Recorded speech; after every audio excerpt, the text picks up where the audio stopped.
बेटा आज का टॉपिक बच्चों क्लास 11 मैथमेटिक्स है। क्लास 11 की मैथमेटिक्स का है और चैप्टर 17 है ट्रिग्नोमेट्रिकल इक्वेशंस। क्या है? ट्रिग्नोमेट्रिकल इक्वेशंस है। Trigonometrical equation is a very important topic because the general value of the theta of sine or cos or tan, these are maximum used in the your next class, mean class 12। Class 12 में आपको ये general और principal value का यहाँ पे बार बार एक role अदा करना पड़ेगा, यानी आपको अच्छे से समझ में आना चाहिए, तभी आपको प्रॉब्लम कम होता क्या है कि अगर यहाँ पर जो ट्रिग्नोमेट्रिकल इक्वेशन है वो दो तरीके की वैल्यू पूछी जाती है ट्रिग्नोमेट्रिकल। एक तो होती है प्रिंसिपल वैल्यू, प्रिंसिपल वैल्यू, और दूसरी होती है जनरल वैल्यू। अब क्वेश्चन इज दिस, कई लोगों को ये नहीं मालूम होता what is the meaning of principal value and what is the meaning of general.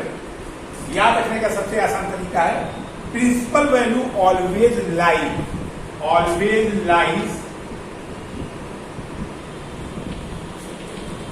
Between 0 to less than equal to x less than equal to 2 pi, यानी कि 0 से 360 के बीच में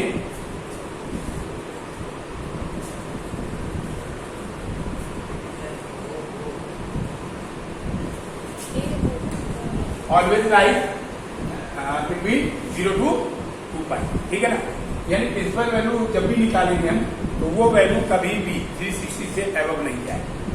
और अनदर चीज जनरल वैल्यू जो होती है वो पीरियोडिकली रिपीट करें, पीरियोडिकली ये रिपीट करेंगे,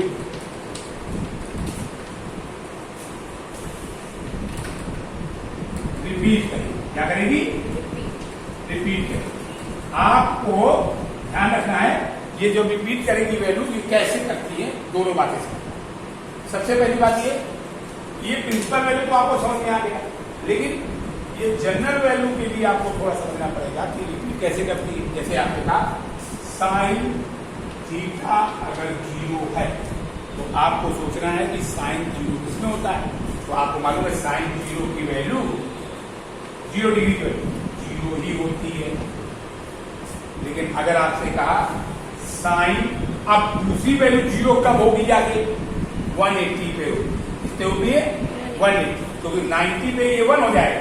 तो आपको यहाँ पे पीरियोडिकली चलना है तो पक्का ये पाई पे फिर से 0 आएगा। ये पीरियोडिक अब हमको पता लगे, पीरियड पता लगे 180 का डिफरेंस चल रहा है, कितने चल रहा है 180। आप 180 को चालू कर दो, यानी साइन फिर से 180 जोड़ देगा 360 हो जाएगा, यानी 2 पाई हो गया, इसे 0 फिर पाई आप जोड़ दो साइन 3 पाई हो गया। ये पीरियोडिकली कहलाता है, इसे ही होता है जनरल वैल्यू, इसको जनरल। और प्रिंसिपल वैल्यू तो आपको पता ही है, थीटा की वैल्यू 0 से लेकर 360 के बीच में ही होगी। उसमें जिस क्वाड्रेंट में भी हमको जाना उस क्वाड्रेंट में वो वैल्यू अगर आ रही है वही दोनों उसके क्वाड्रेंट के माने जाए। क्लियर है? अब इसी तरीके से जरा एक कॉस का भी एग्जांपल आपको देंगे।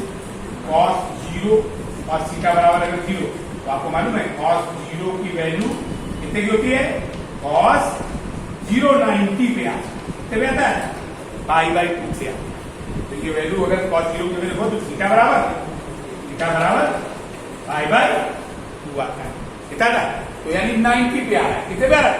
अब आप 90 इस पे जोड़िए, अगर 90 में अगर पाई बाई 2 में अगर आई 90 जोड़ा तो -1 हो जाएगा, यानी 180 हो जाएगा।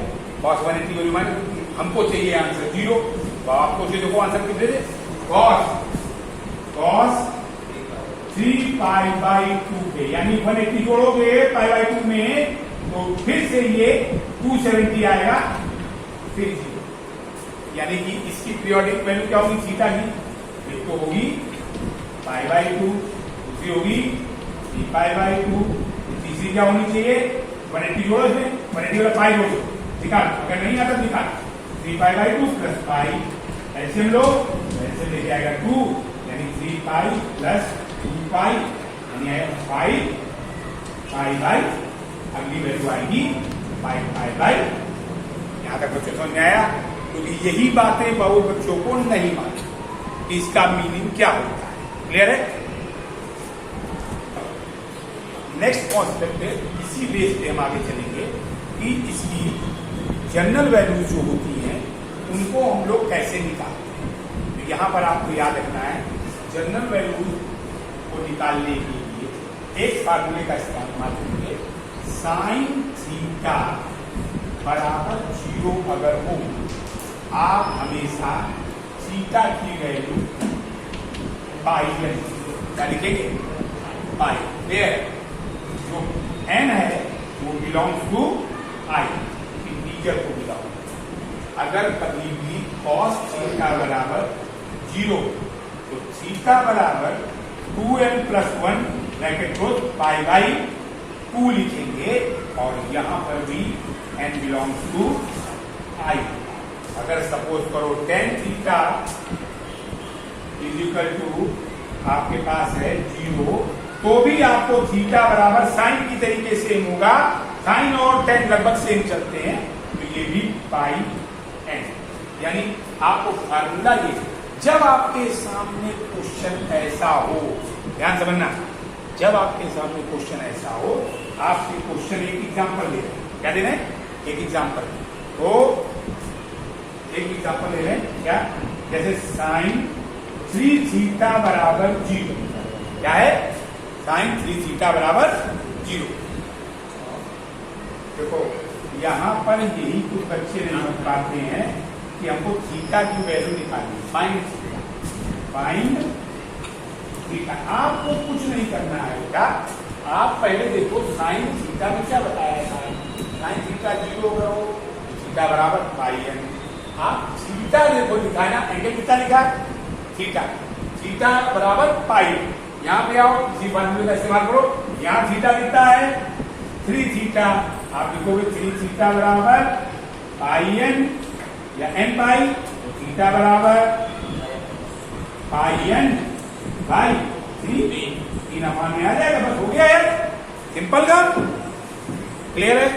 अब एक क्वेश्चन है, हाँ, तो अब इसके बाद देखो, अगर सपोज करो आपने, अब हमने एक क्वेश्चन फिर से लिया, cos थीटा बराबर 0 है, तो क्या आएगा यहाँ पे, जरा देखो एक क्वेश्चन फिर से, cos 5x बराबर 0, what is the value of x? We should be right when cos theta equal to 0। तो अब थीटा के लिए यहाँ पे है थीटा के लिए, और वहां 5x लिखा है, आपका आंसर यही चलेगा। बस आप लिखोगे 2n + 1, क्या लिखोगे, थीटा की जगह 5x बराबर 2n + 1 ब्रैकेट क्लोज π/2। x बराबर आपके पास क्या आ जाएगा, 2n + 1 अपॉन पाई, ये 5 नीचे जाएगा, पाई 5 × 10, ये क्रॉस मल्टीप्लाई में नीचे आ गया, हो गया ये answer. The value of x will be same. Clear?